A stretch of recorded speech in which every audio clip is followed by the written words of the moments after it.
All right, well, good afternoon and welcome to our latest edition of the LTC webinar series. My name is Brian Bates. I'm joined today by two colleagues, joined by Matt Jacobson, who will be doing a little bit of the co-hosting with me, as well as Nicole Zampano. Before we get started with our session today, that's going to kind of continue with our theme of digital citizenship during the month of October, so you can celebrate Digital Citizenship Week coming up next week. Just a couple quick reminders before we get started. We are recording the webinar today. It'll be available on our YouTube channel in about 48 hours, so you can go back and check that out. That's a little bit new. We used to host them via our website. We've shifted over to YouTube channel, so please make sure you go check that out. Check out not just the webinar recordings, but some of the also other content that's been created by LTC staff members. Also, if you'd like to interact with Nicole today during the session, please use the chat feature, the chat box, and make sure you switch it over to everyone so everybody can see the questions and the comments that are being asked or given during the session. And then lastly, professional development credit will be issued for those attending live tomorrow afternoon. So you'll be seeing an email come through from me with that evaluation email. So without any further ado, I'm going to go ahead and turn it over to Nicole so she can get started. All right, I am going to go ahead and take over the screen. Thank you, Brian. Minimize you up here. All right, so good afternoon. We are here to have a conversation about digital citizenship resources. To give you a little bit of background information, as Brian mentioned, I do work for the LTC. I am the Director of Instructional Technology Coaching. And with that, we have a series of 10 coaches that are interspersed throughout the entire state of Illinois in school districts, helping teachers integrate technology successfully. So as you can imagine, we come across a lot of resources. We have a lot of side conversations about great things that we come across that we want to share with people. So I decided to take the recommendations that the coaches had given me about digital citizenship resources and put them together in this 2-page infographic that you can see on the screen. So I'll give a link to this at the end of the session. And what I'm going to do is I'm going to take some time to walk you through some of those resources. We're not going to go through every single resource. So I'll give you a link to this slide deck when we are finished as well, so that you can check them out on your own. But I do want to point out just a few that I found are just incredible that teachers and educators should know about for digital citizenship, not just for Digital Citizenship Week, but basically for the entire year all the way around. And with that, I'm going to show you some resources in different formats you can see on the screen, but they span from kindergarten all the way through adult learners. So you'll see some of these are not necessarily meant for children or for your students, but meant for you as an educator to learn a little bit more. So as we go through the slides, I'm going to have one slide per resource. You're going to see little screenshots of these actual recommendations by the coaches. The first one is one that I recommended, and this is one of my absolute favorite ones. This is one that's geared toward 6th grade and up for teenagers, and it is from KQED, which is a nonprofit out of California, but they make their information available to anyone in the world.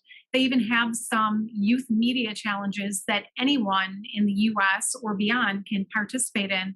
I often share those with coaches that I know as well. But I love this video collection. Basically what it is it's a YouTube series on issues that are a little bit controversial, but teenagers would completely relate to. And again, basically the premise of this program is to help youth come to their own informed conclusions about hot topics and current events that are taking place. The videos align with Common Core standards, with the NGSS science standards, and also with ISTE standards. And it's very easy to integrate these into Google Classroom.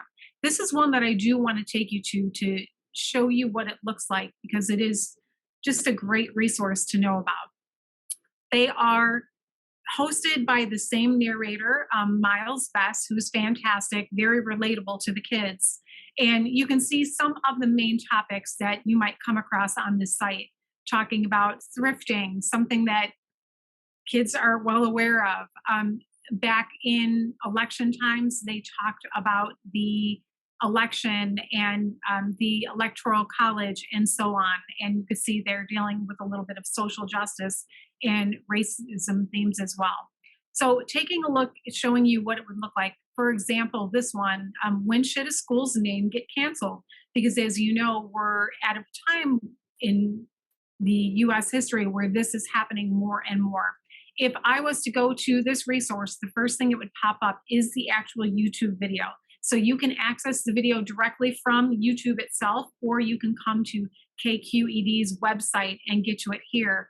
And right underneath the video, you're going to see not only an article, but then at the very bottom, it's going to show you the sources that they used to research this topic. And that's fantastic for students to be able to see. If you're an educator, you can come here to the video lesson. And again, you can see the same lesson here, but this one now has a glossary of the terms and then also a video transcript, which is a great supplemental accessibility feature for students. They give you, again, a little bit of the background. Only in this case, if you sign up for a free account, you can then come in and see what are the responses to the questions that they've put as discussion prompts and who is answering those questions across the United States. You can download a lesson plan, which will give you, again, a little bit more detailed information of questions to ask, how to start the discussion, and how to keep it civil with your students. They give some sentence frames as well for your students that might need those reminders, and then also list a code of conduct. So I absolutely love Above the Noise. Again, they're short videos. They are current event related and they're hot topics that kids should really know about. So definitely check that one out. The next one I want to take you to is one that almost all educators know about. This is Google's digital citizenship program called Be Internet Awesome. And it does consist of an actual game that students can play. And what I like about it and what I want to show you is that they do have a full-blown curriculum that comes with it. So I've used this when I was school-based prior to joining the LTC, and I would definitely recommend don't just let the kids loose on the games right away. Do a little bit of background information before you actually let them play the game because they're kids. They just want to play the game, and you want to make sure that they know everything they need to. But what I'm bringing you to here now is showing you there is a link to the actual curriculum that is aligned to ISTE standards as well. You can download the curriculum and play the game also in English and Spanish. And then they have some individual PDFs on their 5 themes because they center around the themes of being internet smart, strong, brave, alert, and kind. But then there are a lot of other features that they've added in the last few years that educators will find very helpful.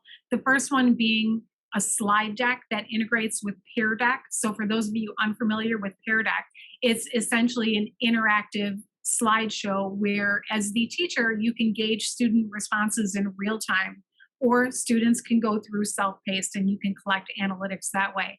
But they have some ready to teach Google Slides already there for you. Some printables. Sometimes we want to take a break from the tech, and the printable activities is an opportunity for you to connect with the curriculum with your students outside of the internet before you let them go into the game. Some internet tips and posters, which are fantastic. And then also you can see down here, there's some additional lessons and badges and even a coloring book if you wanted to get into this with your younger students. And then you can see as well, Google has some additional digital safety and well-being things that you should be aware of. And I want to draw your attention to 2 things related to not only this topic, but also LTC webinars. In a few weeks, Steve Wick, who is an amazing coach and educator in Illinois, is going to be giving an LTC webinar on applied digital skills. I would definitely encourage you to check that out. And then also coming up, you can see there is an LTC webinar as well with Ann Nash, who's the program manager at Google. She's actually going to talk about this resource here, Be Internet Awesome. So I'm just giving you a quick bird's eye view of it. tune into Anne's webinar if you want to learn more extensively about this program.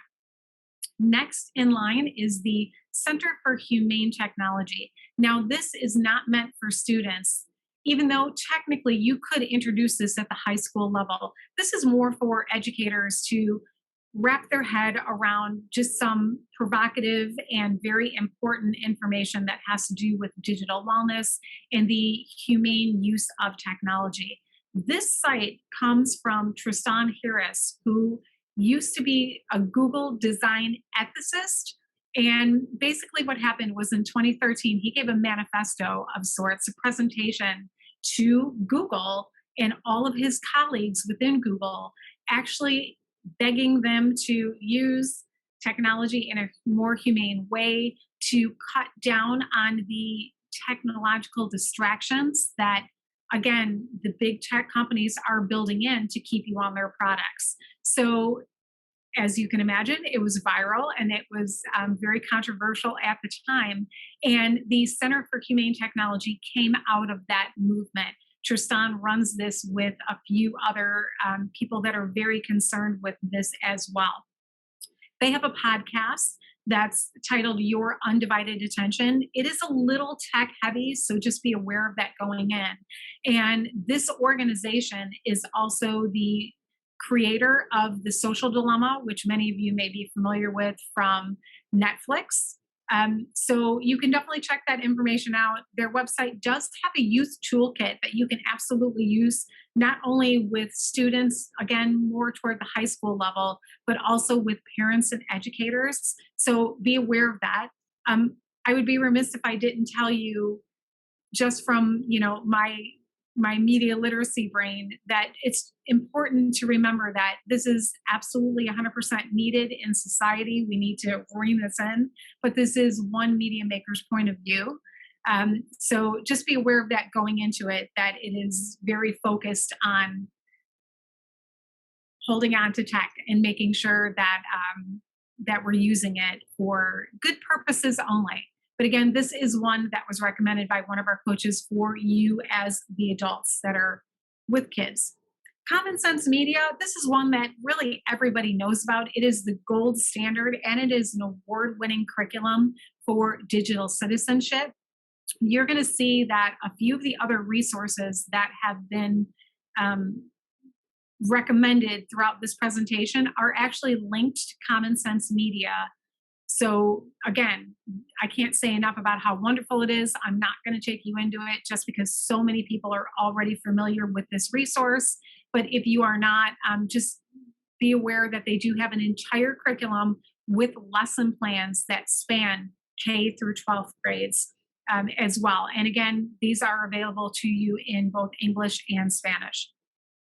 This next one is another one that I recommended, and it is a second video collection that I recommended, but I love this one. And part of the reason I love it is Crash Course isn't just about digital literacy or navigating digital information. Crash Course essentially is, and I'll explain the background on it, but it's a video collection that really has content for over 32 different courses.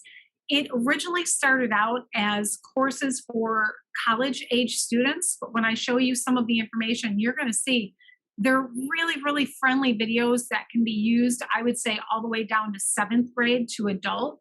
They do have a section that is separate for 5th grade, and they started with 5th grade science. They've expanded a little bit up as well, so keep that in mind. Really interesting background before I take you in and show you this. This was created by John and Hank Green, who were brothers that would text each other back and forth. And they decided, you know what, for a year, let's stop texting each other. Let's teach each other through video. And they started by sending each other videos back and forth. And Crash Course came out of this.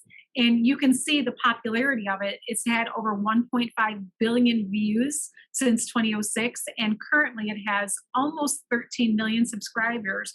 A fun fact that you may not be aware of is that John Green, who is one of the founders, is actually the John Green author who wrote The Fault in Our Stars. Both he and his brother very well rounded, and authors and video creators as well, and they offer all of this content for free.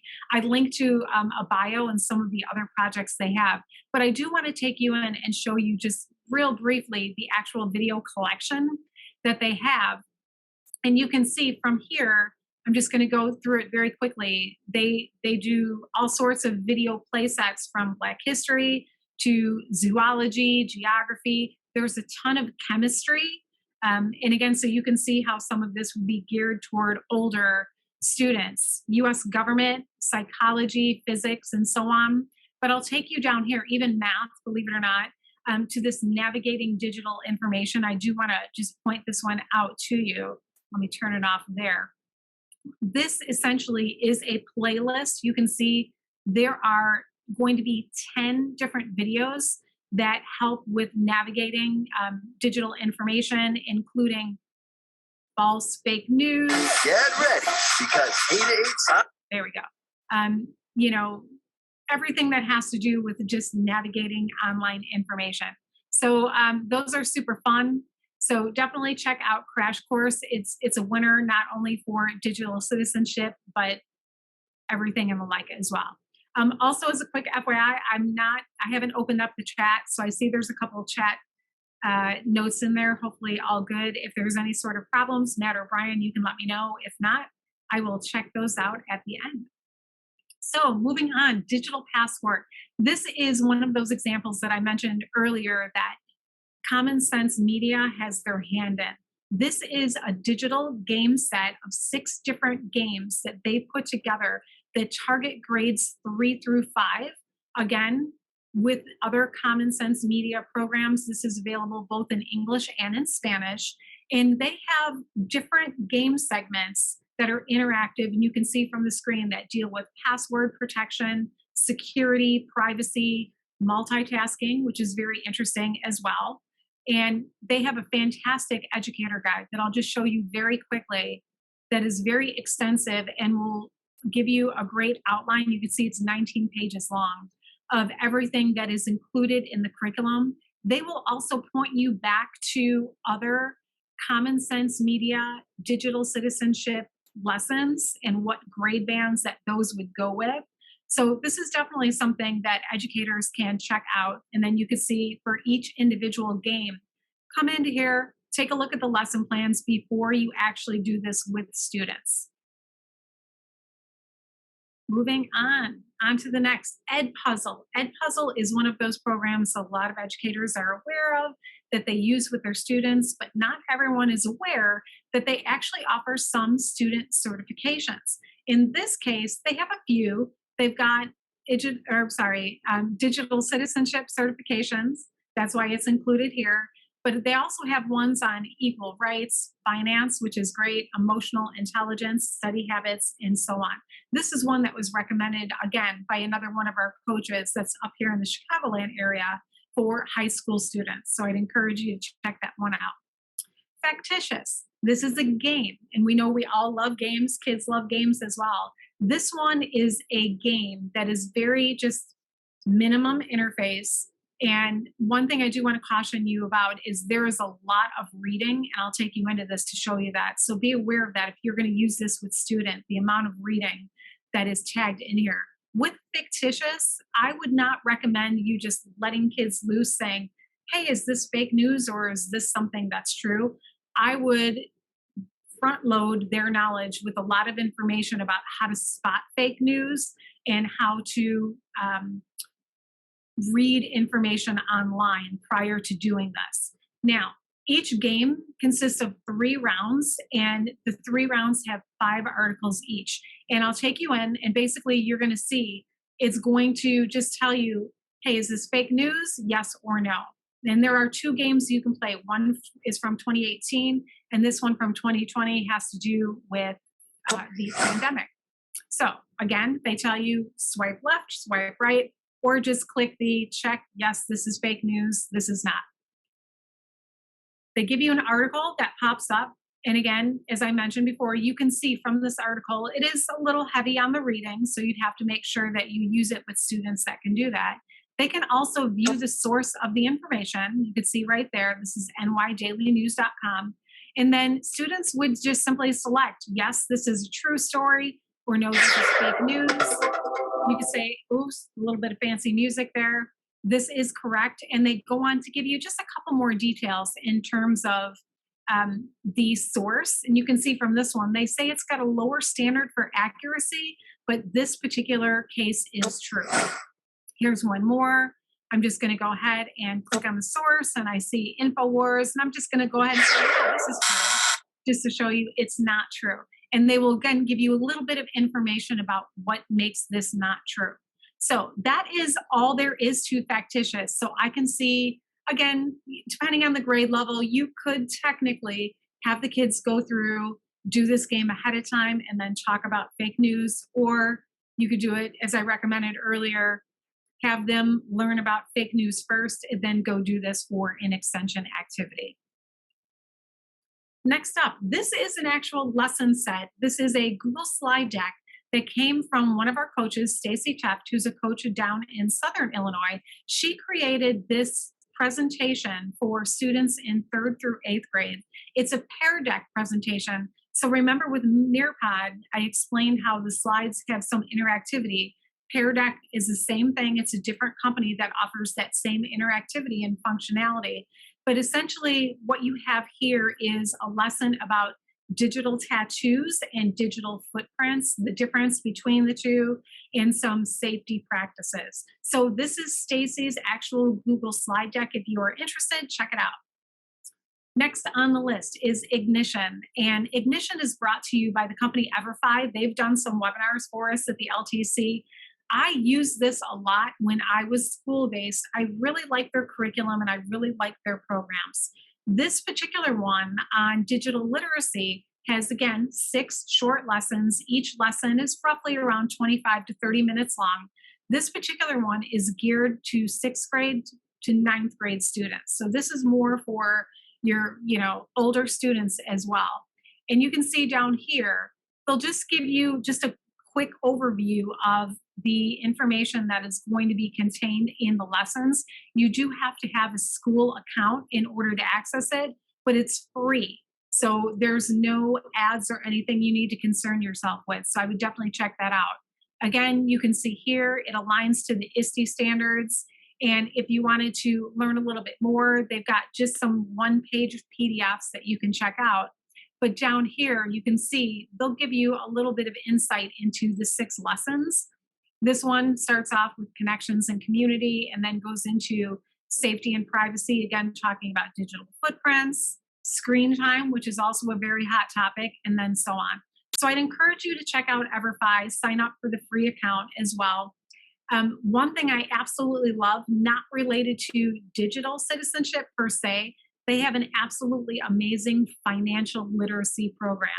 And that's definitely something that all of our students can benefit from. I used it with 4th grade. So it begins at 4th grade and it goes all the way through high school. But they do have other resources for younger students as well.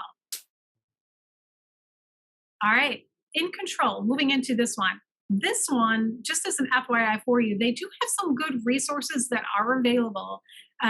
It's very simplistic in terms of they've got a super short video for teachers to watch, super short video for students to watch, and then they do have some lesson plans with some extension ideas and activities.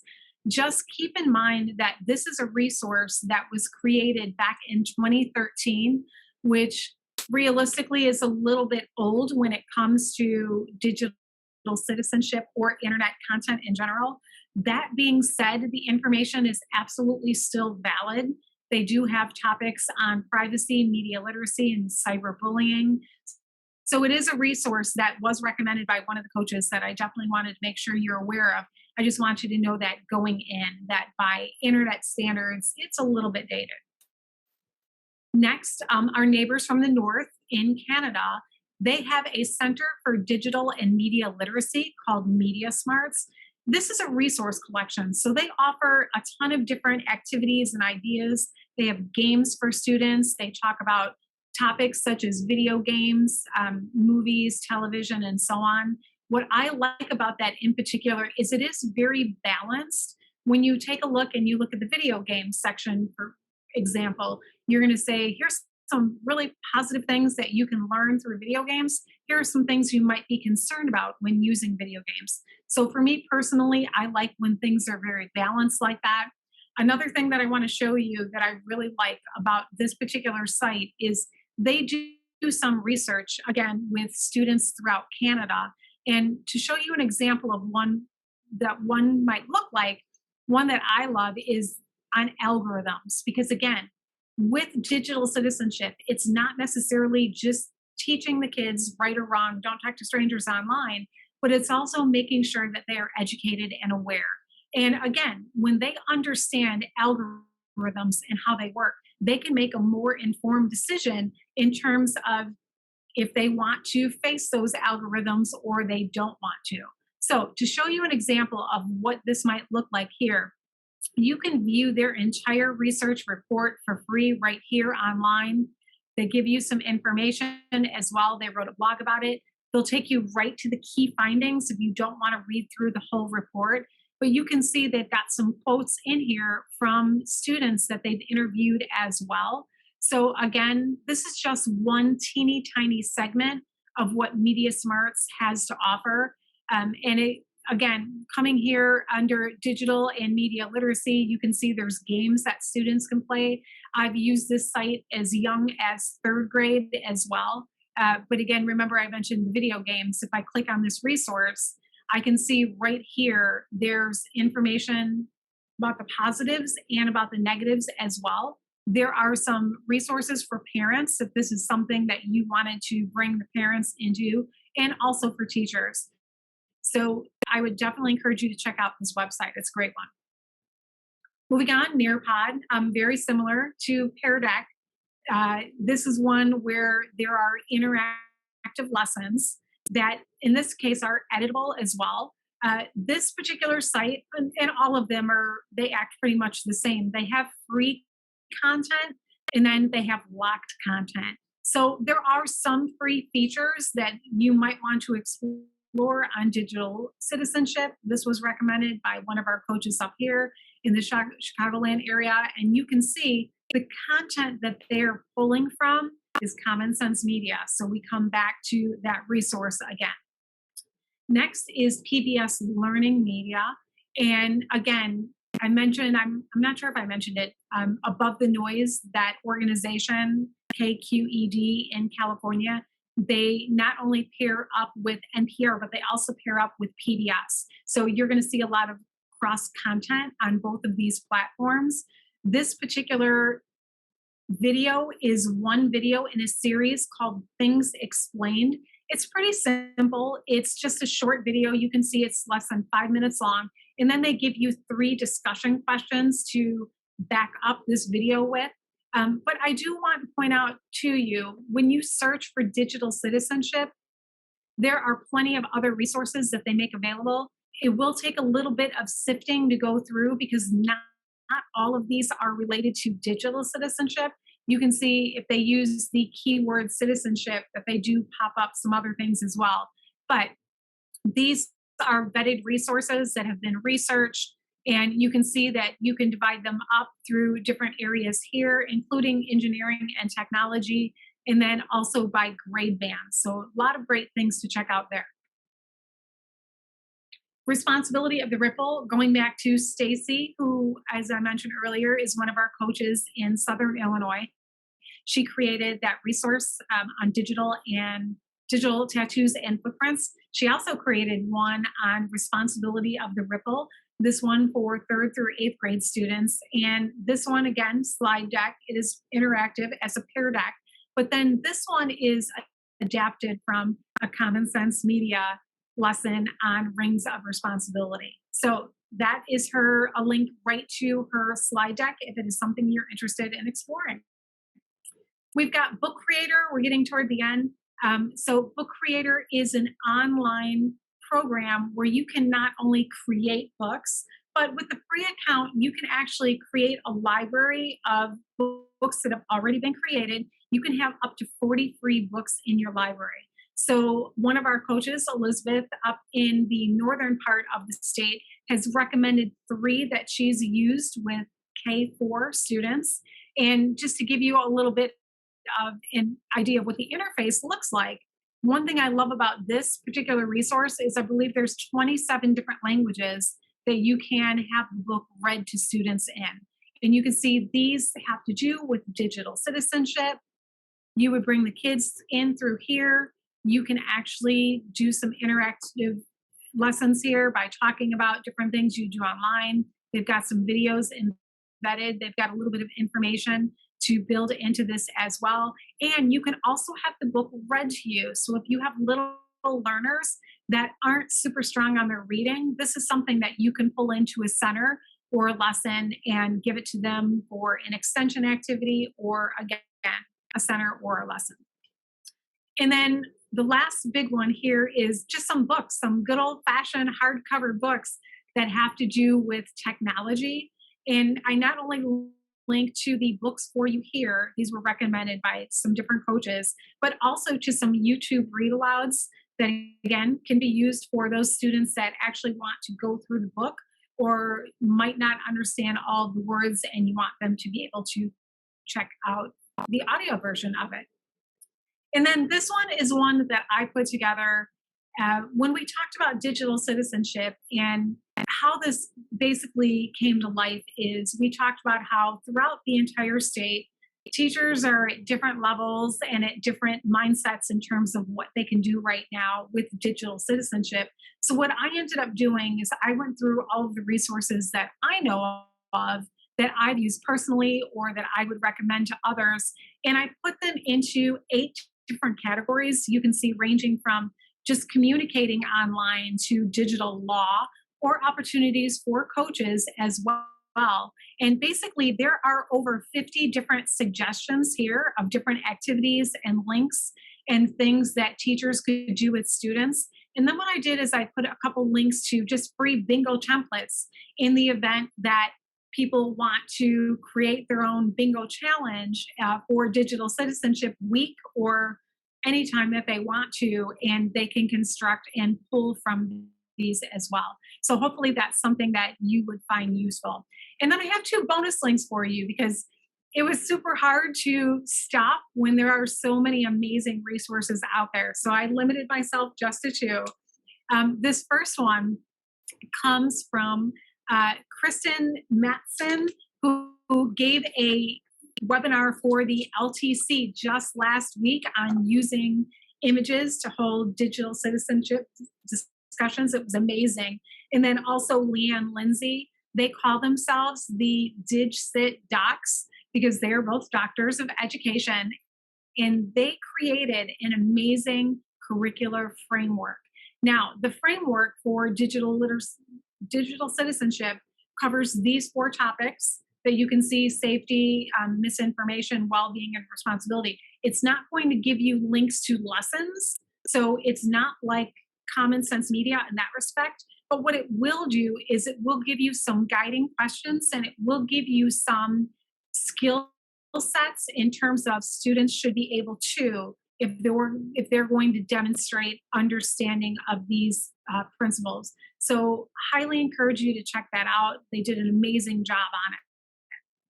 And then last one that I have for you is another one I absolutely love, ConnectSafely.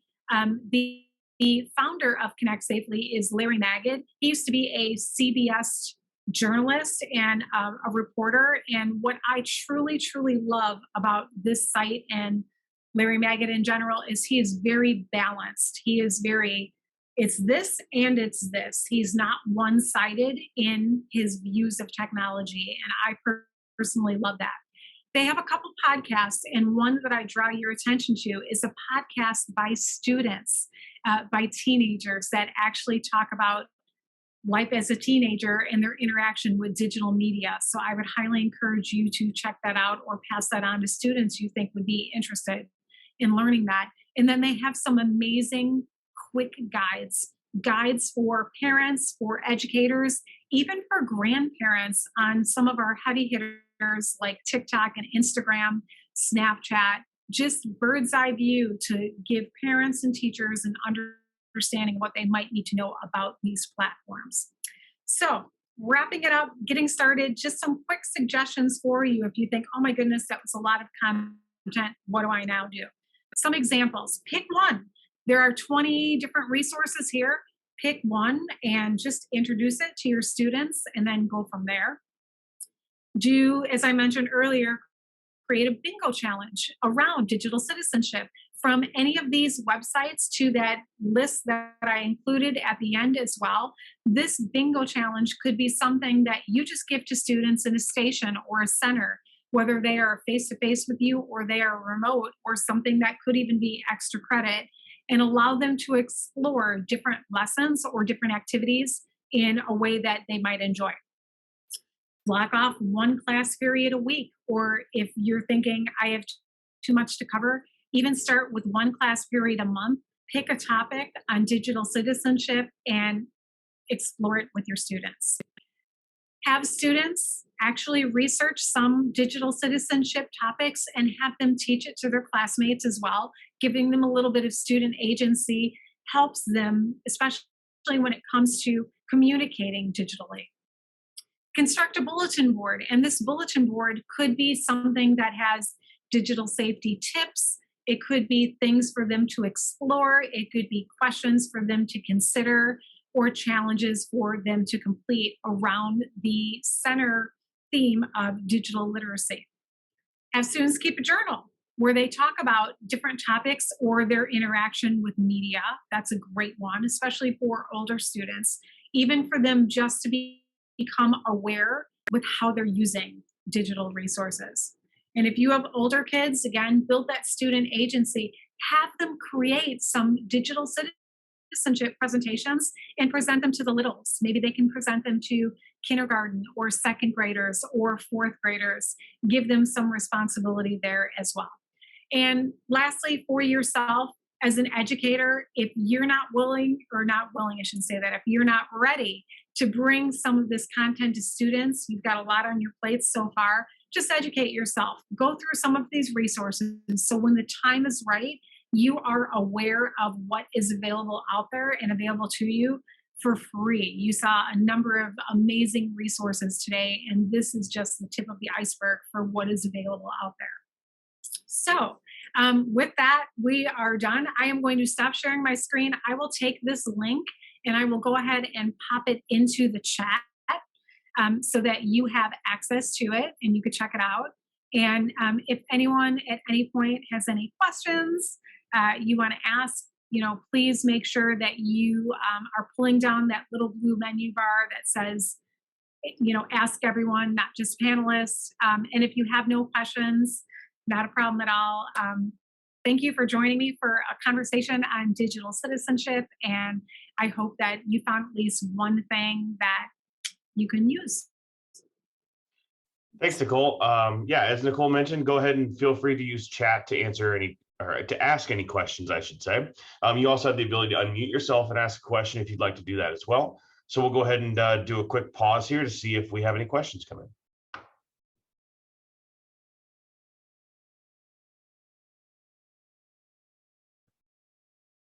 All right, well, thank you, Nicole. And as Nicole mentioned, next week, we'll continue the conversation of digital citizenship, and we will have Google's Be Internet Awesome as the focus of our webinar for next week. So we hope you join us again. And as a reminder, this recording will be available in about a day or so via the YouTube channel. So if you haven't checked us out yet on YouTube, go to YouTube and look for the Learning Technology Center. And that's where you'll find our archive as well as a bunch of other content created by the LTC staff. Again, Nicole, thanks for joining, and Matt, thanks for helping out on the back end, and we'll see everyone next time. Thanks, Brian.